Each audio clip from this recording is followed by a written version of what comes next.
Assalamualaikum warahmatullahi wabarakatuh. Saya Irfan Wahyu Ramadhani, NIM A11 2021 13681.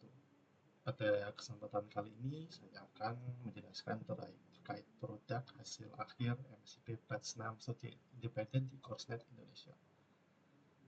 Produk yang saya buat yaitu adalah analisis terkait kredit card churn pada suatu nasabah di bank yang datasetnya saya dapat dari publik atau diberikan oleh mentor secara langsung.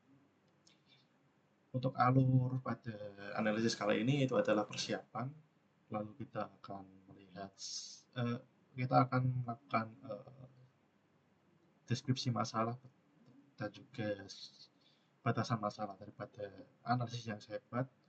Lalu kita akan melakukan explanatory data analysis, yaitu melihat sebaran atau value dari data-data yang ada, dan kita akan visualisasikan dengan bahasa atau library dari yang saya gunakan.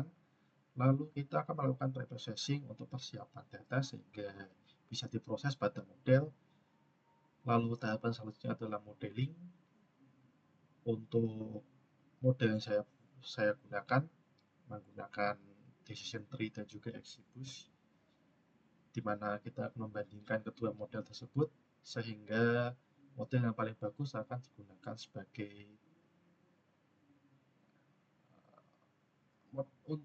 sebagai klasifikasi dari nasabah yang melakukan churn atau tidak.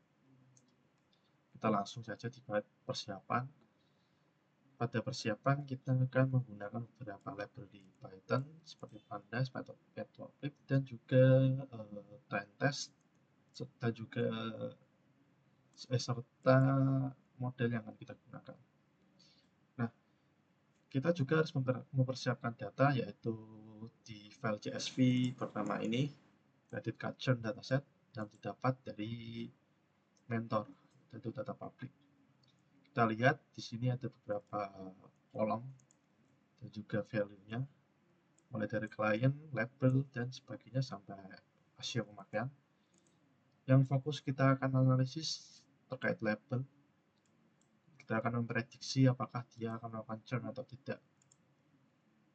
Nah, sebelum melakukan analisis, kita harus memahami penjelasan daripada data yang akan kita buat, yaitu data yang saya gunakan terkait dari suatu bank yang semakin resah karena banyak nasabah yang melakukan churn atau menutup layanan kartu kreditnya. Jadi bank tersebut meminta kami, atau saya lebih tepatnya, untuk melakukan analisis sehingga mengurangi ataupun ada solusi terkait nasabah yang menutup layanan kartu kreditnya. Ini adalah keterangan data yang digunakan dari klien D dan juga sampai rasio pemakaian. Nah, fokus yang saya analisis daripada kasus credit card churn kali ini yaitu terkait dengan aktivitas transaksi nasabah. Nah, dalam penggunaannya, fitur yang akan diseleksi terkait dengan masalah yang diangkat adalah ini, label, kartu kredit, rasio, dan seterusnya sampai rasio jumlah transaksi Q4, Q1. Nah, untuk melihat sebaran data dari fitur yang digunakan, di sini pertama kita harus melihat jumlah label yang ada. Terlihat jumlah nasabah yang tidak melakukan churn yang 0 ini lebih banyak daripada yang melakukan churn atau yang 1. Lalu kita lihat terkait analisis tipe kartu kredit, yaitu ternyata ada 4, yaitu blue yang paling banyak dan platinum yang paling sedikit. Terkait hubungannya kartu kredit dan juga churn daripada nasabah atau dia tidak melakukan churn, ternyata paling banyak melakukan churn di kartu kredit yang warna biru atau nasabah yang menggunakan kartu kredit jenis blue. Tentu ini sangat banyak, tapi masih tidak lebih banyak daripada yang tidak melakukan churn. Nah, kita akan lanjutkan terkait transaksi.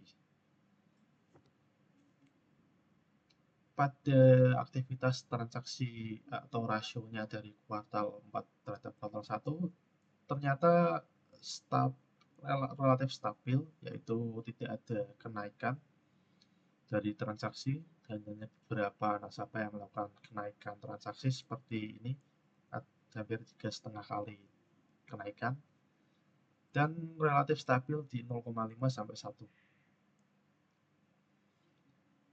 Untuk total transaksi dari nasabah terlihat seperti ada 3 klaster, yaitu di antara di bawah 5.000, di antara 7.500 dan 10.000, dan di atas 12.500. Untuk jumlah transaksi sebenarnya sangat beragam. Untuk rasio jumlah transaksi Q4 terhadap Q1 sama seperti yang tadi, tidak banyak kenaikan. Lalu kita akan melihat info data. Nah, yang jadi highlight yaitu adalah terkait null data, yaitu tidak ada null, maka tidak akan dilakukan manipulasi terhadap data yang kosong atau null value. Lalu kita akan lanjutkan ke tahapan ketiga, yaitu preprocessing. Yang pertama kita akan lakukan menggunakan fitur selection atau memilih kolom yang akan digunakan pada penyelesaian masalah kali ini. Nah, kita lihat info data, yaitu datanya yang kita seleksi tadi tidak ada yang null, sesuai kolomnya, dan terhadap tipe data. Nah, di sini kita lihat semuanya bertipe numerik maksud saya, dan ada satu yang objek. Nah, ini tidak bisa kita proses, dan kita harus mengubahnya ke tipe numerik juga. Nah, kita lihat di tabel ini ternyata yang bertipe objek adalah tipe kartu kredit. Setelah dilihat yang unik ada 4 tadi, yaitu blue, gold, silver, dan platinum, maka kita bisa asumsikan jika blue itu 0, 1 itu gold, silver, dan platinum untuk 3. Kenapa asumsikan? Kita hanya simbolisasi saja berupa angka supaya memudahkan dalam pemrosesan nanti. Setelah diubah dan tipe datanya berubah jadi integer, maka kita akan melanjutkan ke tahap modeling. Namun sebelum itu kita harus cek sebaran labelnya, seperti yang kita lihat di awal tadi. Ternyata jumlah nasabah yang melakukan churn itu tidak sebanyak dengan yang tidak melakukan. Tapi di sini ada kejomplangan atau jumlah yang tidak signifikan sama. Jadi kita harus membuat sebaran datanya itu relatif sama sehingga pemrosesan menghasilkan model yang sangat bagus. Untuk modeling kita awalnya split data, yaitu terkait label untuk sebagai test dan kolom yang lain sebagai train. Pada pemrosesan awal ini kita akan menggunakan decision tree dan juga pipeline. Tidak lupa pipeline ini untuk mempersingkat daripada modeling, sehingga satu kali proses dijalankan akan menjalankan proses-proses yang di dalamnya. Lalu kita akan cek akurasi. Ternyata benar saja akurasinya sempurna, itu 100%. Ini ada indikasi ada anomali pada data yang diproses menggunakan modeling. Nah, seperti yang saya indikasikan tadi, ada kejomplangan dari sebaran data true dan false, yaitu yang churn dan tidak melakukan churn, maka kita akan menggunakan random sampling.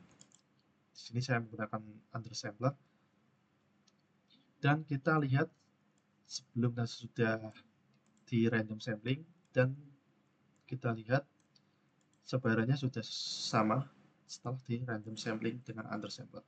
Setelah di model, ternyata hasil akurasinya 0,92, tidak underfit atau overfit, dan ini sudah bagus. Lalu kita evaluasi dengan 50 random data. Setelah kita prediksi, ternyata hasilnya satu semua, tidak bisa mempredik. Ini tentu saja sangat bermasalah jika kita akan menggunakan decision tree.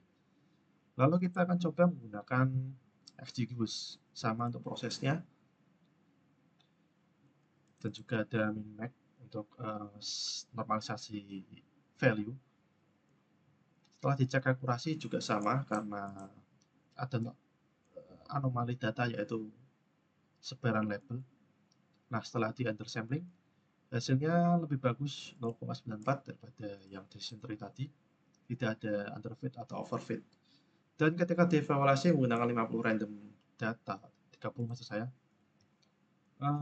ternyata hasilnya sangat bagus. Dia bisa mempredik antara yang melakukan churn atau yang tidak.